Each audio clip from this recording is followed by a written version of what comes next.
Wiiki ewedde twakulaza abatuuze abawangalira ku mwalo gw'e Namirembe mu disitulikiti y'e Masaka nga balaajana olw'amazzi agaali gasazeeko omwalo gwonna. Ennyumba zaabwe zonna nga zanjaddemu amazzi nga n'ezimu zitandise okugwa.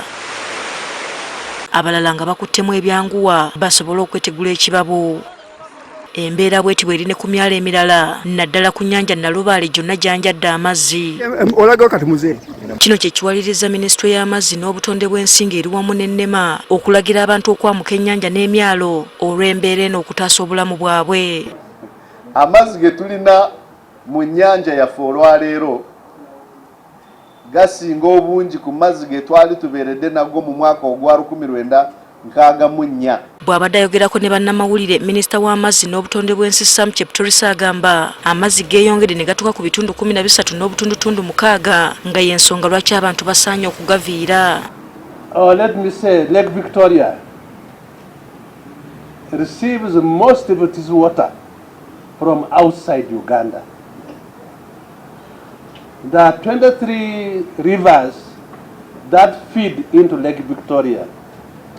These rivers originate from Kenya, from Tanzania, from Rwanda, all the way from Burundi. So even when there's no rain here, and it has rained elsewhere in those countries, Lake Victoria will still receive water. Minisita agamba bakuweebwa ensimbi zisoba mu buwumbi 5 nga zakwekuumisa amazzi gano obutakosa bantu.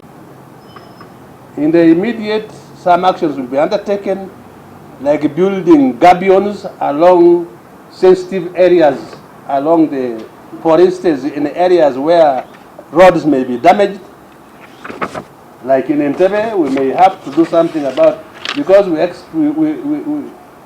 we suspect, we expect more rain, and therefore we have to protect some of our infrastructure. Ye Dr. Balirega Kankwasa Senkulu Wannema agamba mu kaweefube w'okutatira obutonde bw'ensi basobodde okukwatagana ne Minisitule y'eby'ettaka okulaba nga basazaamu ebyapa by'abo abeesenza mu ntobazi. So tetwagala bannayuganda bakitwale nga kyakusaaga kintu kya bulabe eriffe.